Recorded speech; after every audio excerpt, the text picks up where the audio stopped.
Hello everybody, my name is Spoons Rattling, and today we are doing a tier list of the core Codex Space Marine units, so nothing with a specific chapter keyword. This is just ranking characters, in my opinion. Feel free to disagree, tell me how I'm wrong down in the comments, or if you agree with me, and put where you'd put any characters if you would put them anywhere differently. So first up we have the Terminator Ancient. Now I've been quite outspoken of my distaste for Ancients in general, and while I think the Terminator Ancient is probably the best out of the bunch just because of the OC does help Terminators a lot, and their... And, I mean, there is something to be said about just getting another Terminator body in the unit, but still, I don't think he's very good, and I'm putting him in Ancients tier, which I think are the worst characters in the book.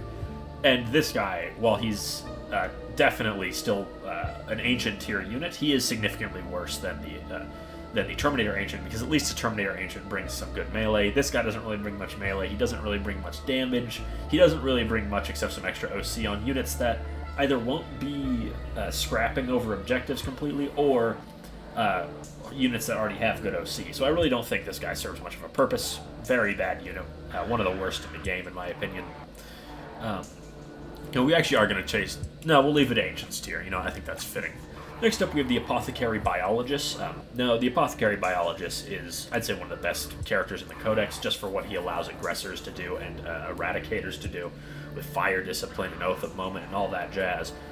He's cheap, he doesn't really bring any damage, but unlike the Ancients, his damage buff is really good, and I'd say his OC buff in a lot of cases will be better with the units he can lead, if he can get it off with, say, Aggressors. It is certainly very nice to have.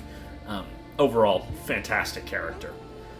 Next up, we have the Apothecary, and the Apothecary, I think, just lacks a good leader option. He can only lead the non-veteran Mark 10 units, so he can lead things like... The best thing he can lead is Hellblasters, but the problem is, while Hellblasters do like getting models back up, they'd much prefer just blowing things up a lot easier, which if you're going for presumably a double character build, or even singular, you would start with a lieutenant and then attach a captain, or start with a captain and then attach a lieutenant, or maybe Azrael if you're running that, but that's out of the discussion, really. I just don't think he has a good place to lead, but he's not terrible. He's middle of the pack, but he's gonna end up near the bottom of this. He doesn't hurt your army, but he doesn't really do much for it. Now, for certainly one of the worst characters in the Codex, we have the Blade Guard Ancient, who lacks any melee, despite the fact that he's very cheap and his buffs are good. Without any melee, he's a fish in the only squad he can lead, which is Blade Guard. Yeah, he's a fish, one of the worst units in the Codex. Next up, we have the Gravis Captain. I think the Gravis Captain is a solid character. With all of his different attacks, with all of his different loadouts, I think he's very interesting to lead with, again, Aggressors or with oh my god, what's the word I'm looking for? Eradicators. I think he has a good place in both of those if you're using certain stratagems. And overall, I'd say he's solid, though he's not quite as good as the Apothecary Biologist, because the Apothecary Biologist basically just does it by himself.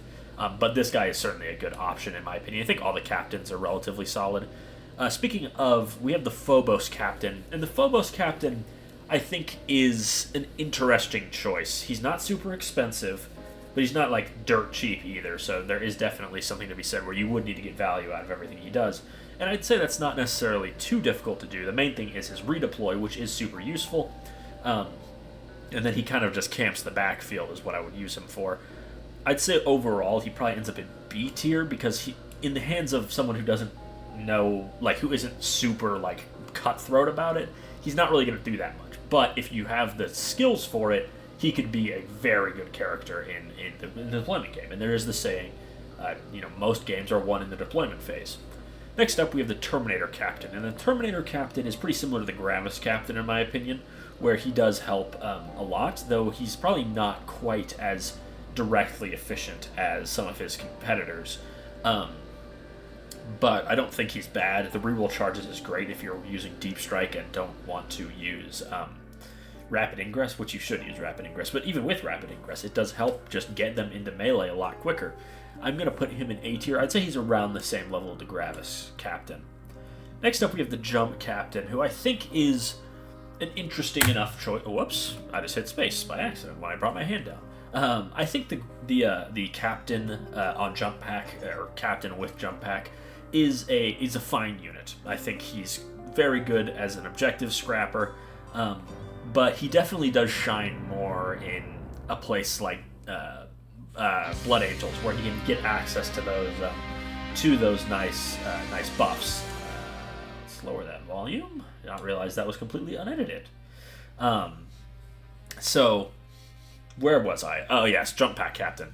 I do think he is a solid character. I think he is just lacking a certain I don't think he's really has the chops to be a centerpiece character in most detachments. And even in Blood Angels, I say he's outcompeted by some others. But I don't think he's bad. He's certainly not bad. If you have him and some jump intercessors, they'll be really good at taking objectives and pretty good at punching up, honestly. If you just have them jump into something with only a couple wounds left, they can probably kill it. So I'm going to put this guy... This is sort of where I think most of the captains are going to end up, is sort of this A tier, near the top of A tier, because the buffs they offer are super useful, free stratagems, and then they usually offer some kind of damage or consistency buff, which the Gravis captain doesn't necessarily do, but his melee is a cut above other captains, so that's sort of the trade-off I have in my mind, mentally at least. Next up, we have the normal captain. And the normal captain has about 1 million loadouts, and he's definitely taken, I'd say, most with his Blade Guard loadout, and then Blade Guard with him, which I don't think is a bad thing. But I think he's probably one of the better captains, just because, he's cheap, his Finest Hour buff is really good, and in general, he will, anyone he's leading is going to be better off for it. And with certain units, like Assault Intercessors, which give him those reroll wounds, Blade Guard Veterans, as I mentioned, he's good with them, or even, say, Inner Circle Companions for the Dark Angels. There he doesn't even have to only bring one loadout, which is certainly nice. And I think he does have a place in a lot of lists. If you're running... he's definitely more of a melee character, so if you are running some sort of melee unit that is in Tacticus armor, I think he's going to be a slot-in choice, really. So we're going to put him also up here in sort of captain tier. Alright, so now we're moving on to the chaplains. Now the chaplains across the board give you that +1 to wound, which is really useful. But the main thing is getting the what they can lead, which definitely does vary a lot between all the chaplains. And we do want to sort of take that into account. So first up is the Jump Chaplain, who I'd say isn't too far behind the normal captain. He offers +1 to strength, and this guy offers +1 to wound, which there's situations where one could be better than the other, but most of the time +1 to wound is going to be better, and his melee is about the same as the captain's. He does have slightly more options, which is certainly nice, though he's a little cheaper than the Jump Captain.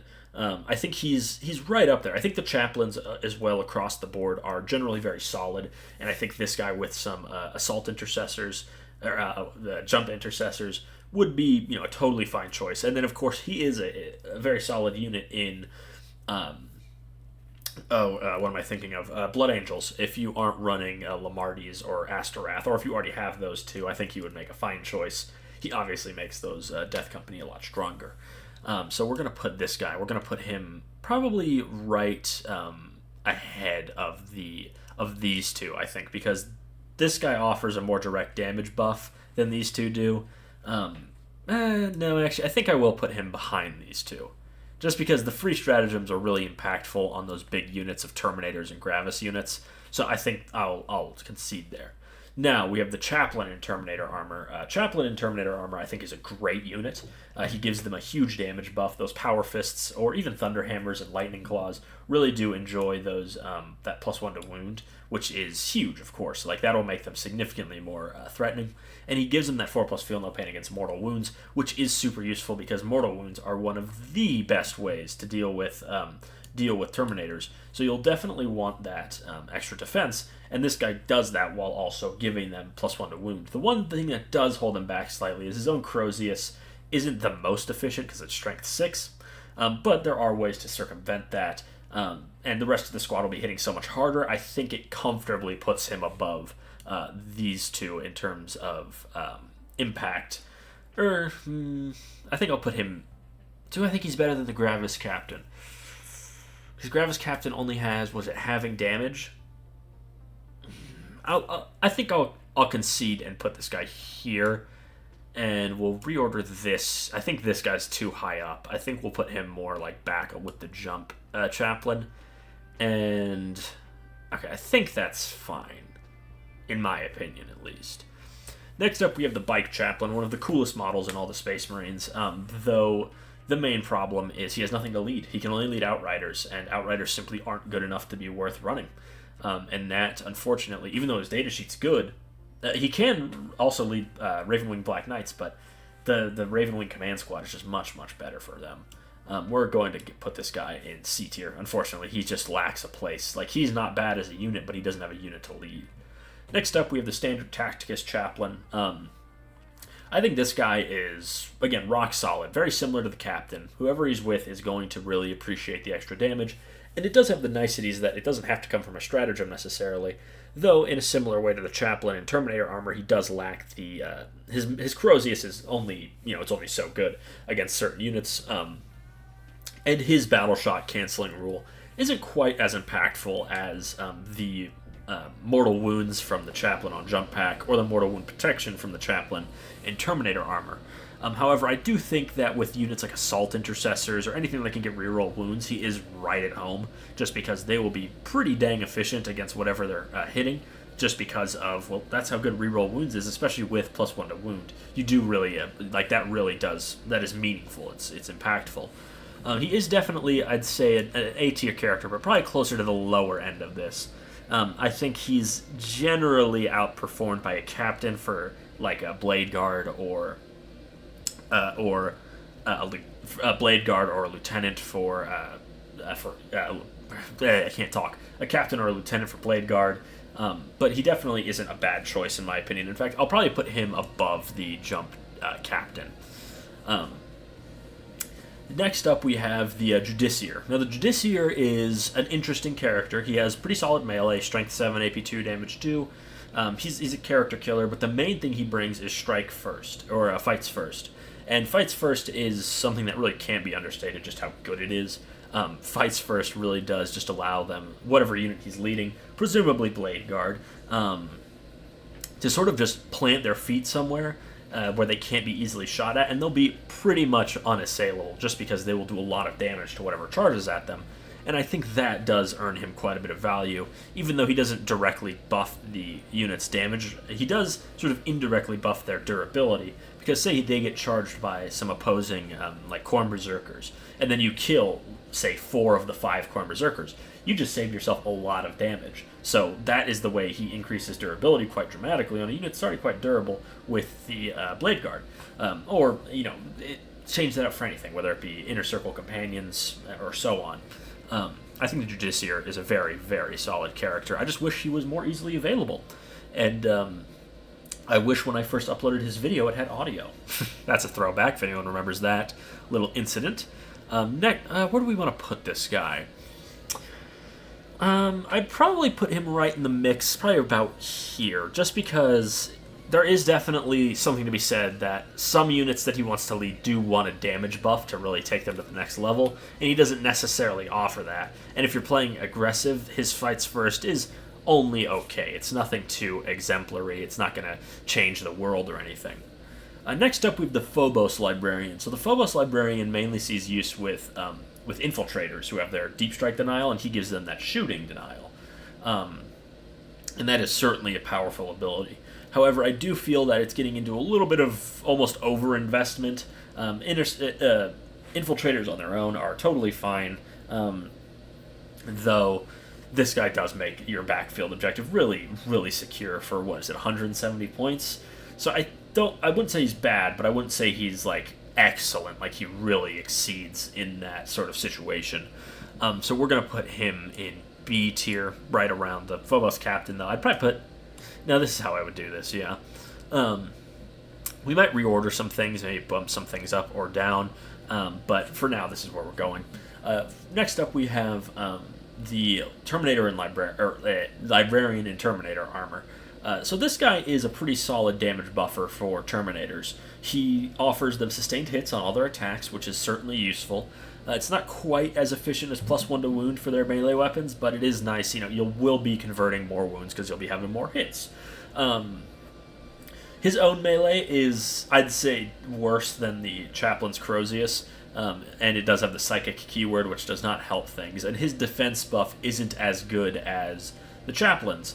As you know, the chaplain, he gives them a feel no pain against all mortals. This guy only against psychic attacks, which there's some situations where it'll be better, but I'd say overall the chaplain's durability buff is significantly better. That being said, sustained hits is still really good, especially on things like Deathwing Knights. Buffs like sustained hits there are really impactful. So where do we want to put this guy?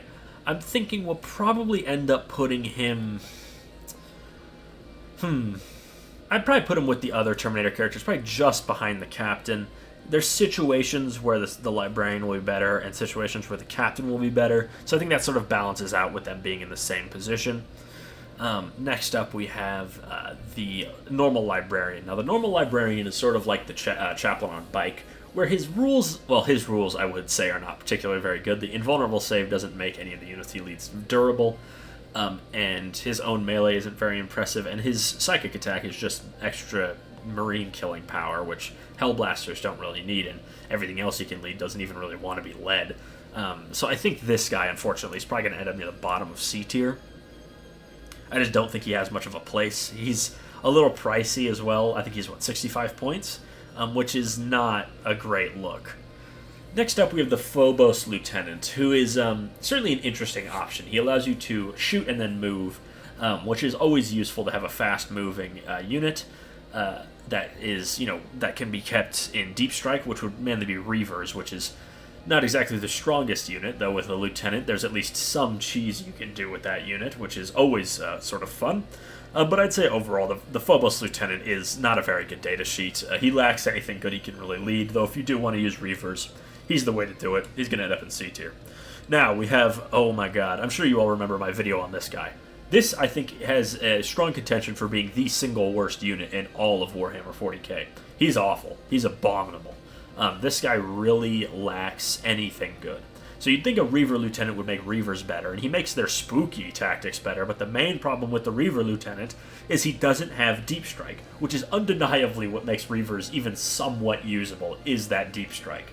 And without Deep Strike, they are awful. They have to foot slog, they're not tough, their damage isn't worth the foot slog to get there. They're certainly not worth a transport.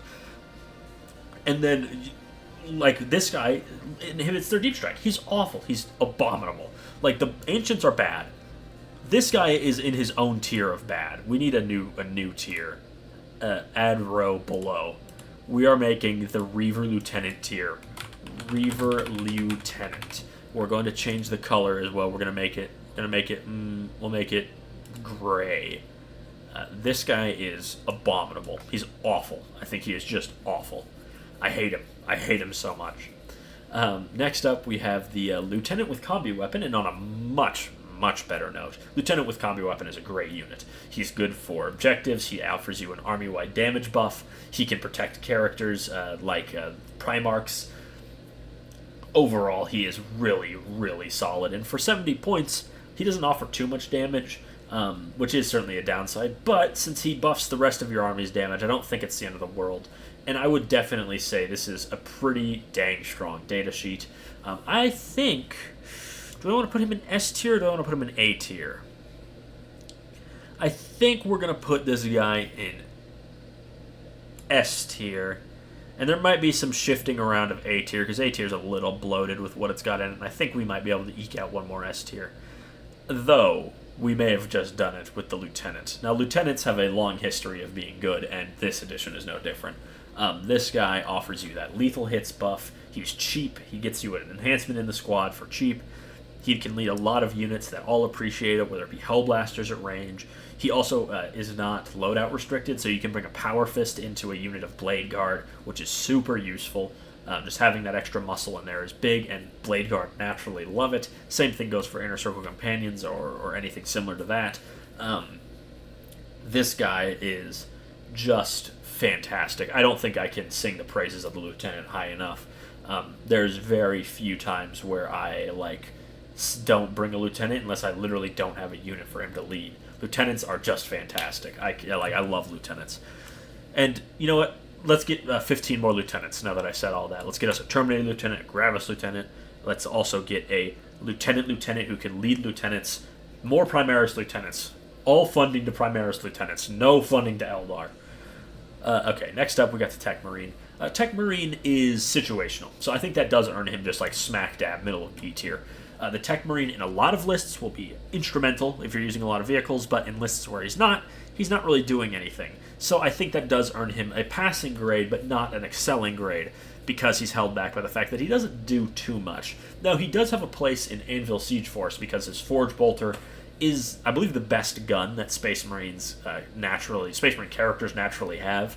And he is the only character that can lead Devastators, which certainly does give him some own uniqueness. So I'd say in Anvil, he definitely has his place, and in just in vehicle lists, whether it be Ironstorm or otherwise, he is definitely very useful, but everywhere else he's pointless. So again, smack dab middle of the pack. I think he's a great designed character.